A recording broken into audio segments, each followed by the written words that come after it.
follow the script of the sessions that are outlined in your brochure.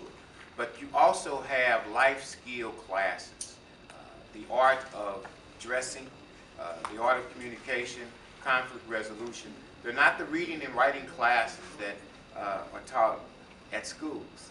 They're actually the life skill classes that we somewhat learned in our homes. Those are the reasons that we have such a high attendance on our weekends. And it's a fantastic time. These two organizations transform the gyms into different types of energy, throbbing, excitement. But when they're not there, they're taking classes that address some of the concerns. How do you address the police when you're pulled over? Not just as an 18-year-old, but also if you are an 8-year-old. How do you address those situations? So we're looking forward to the classes going from 200 to almost 600. It's going to be challenging for us, but it's also going to be rewarding because we have seen this initiative grow. Ladies and gentlemen, one of the things I want to point out under Steve Saunders' tutelage, every day of the 40 Days of Nonviolence, he's still working on this list, we have prayer from 12 until 1 at different churches throughout the community and different community sites. So every day during the 40 days in our region, there will be prayer every day from noon to 1. So we understand the importance of church, and we understand the importance of prayer, and we understand the importance of it continuously being there. So we want to say thank you for everything. I see one of the members of the Metro East Lending Group that was a very integral part of the 40 Days of Nonviolence. One of the things that happens at the end of the Saturday sessions is that we have giveaways right after the evaluations. And the kids love it because majority of the kids all get something every week to take back. And now, along with a lot of the excitement and a lot of the things that they learn, they also have trinkets that remind them of that day. Any additional questions? Yeah, at this point, are there any additional media questions? And then we'll take a couple of community questions as well. Any additional media questions? Will you be providing any transportation for the youth that can't make it? Yes, we will. As a matter of fact, one of the things that we're super excited about is, and I don't see, but yeah, we do have a representative from the school district. One of the things that's so exciting about the reason our numbers have grown is that the school board, under the direction of the board as well as Mr. Culver, has voted and passed that kids will be picked up on Saturday. That's how our numbers have gone from the 350 all the way up to the 600.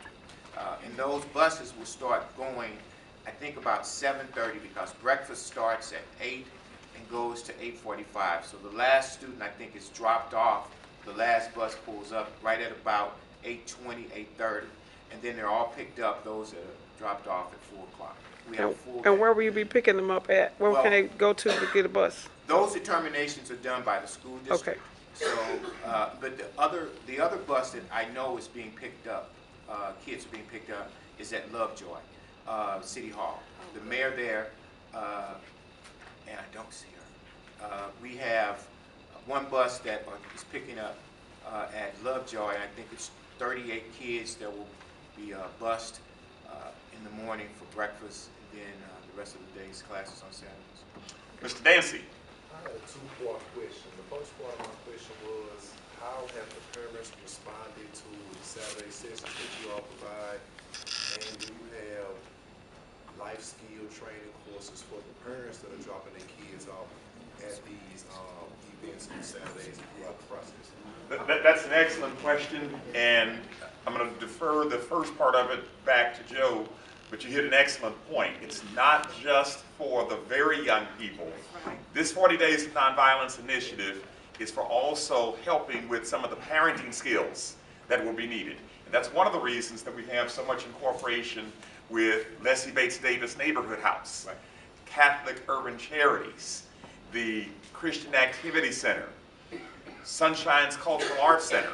because you have people who are teaching these skills every day. So you want to make sure that you're incorporating people who are doing this on a regular and consistent basis anyway. That's one of the reasons that the Panhellenic Council is so actively involved.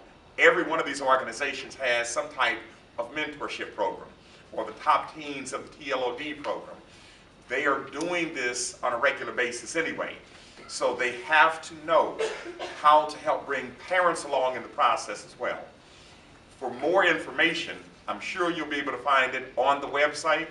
Joe, do you have any more specific information?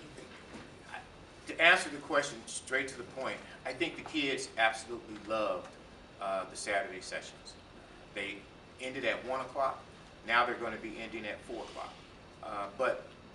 So I think just the true numbers that have grown from the 200 numbers all the way up to close to the 500s and early 600 numbers, I think is going to be a testament to how well all the youth are going to enjoy it in the past, also in the future.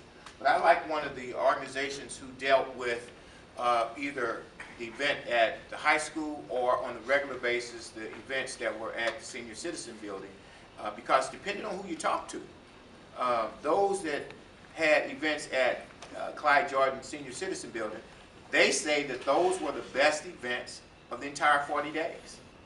So I think it's one of those things, and this is what we're trying to do this year. So many of us were tunneled into the activities at that location. So this year we're going to be able to hopefully spread it out a little bit. And lastly, on the Black History piece.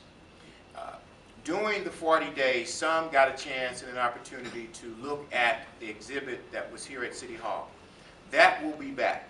I welcome everyone to come and take a look at that, because the USTA's piece of the exhibit shows culture for the last 100 years that is not just tennis, but actually Black history. So one of the things that we thought was so amazing behind that is that two of the schools that are in our school district had a lunch and learn program where they actually brought kids to City Hall and had lunch, and they talked about the exhibit. We think that's fantastic. So it's ongoing learning, ongoing life skills, but most importantly, it's positiveness that continues to work from the churches, through the schools, to the homes, to the businesses, to corporate America, through city government, through state government, and at the end of the day, we think we make a difference. We know with your support, with your continuous efforts, we definitely make a difference. Let's go to a couple of community questions. Kim Shanklin.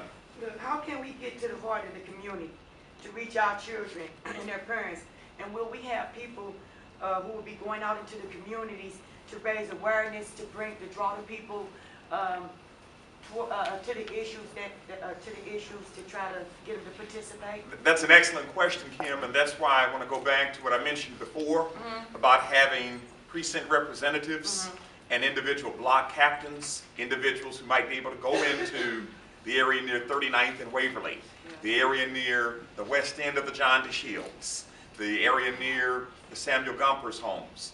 Having individuals who go out and knock on the door and say, we need your children to be there Saturday morning over at the Jackie Jordan Kersey Center.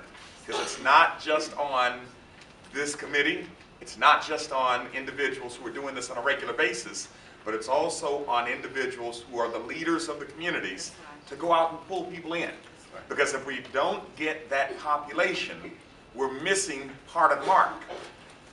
We have to make sure that we look at what we did well last year, 2014, and do even more in 2015.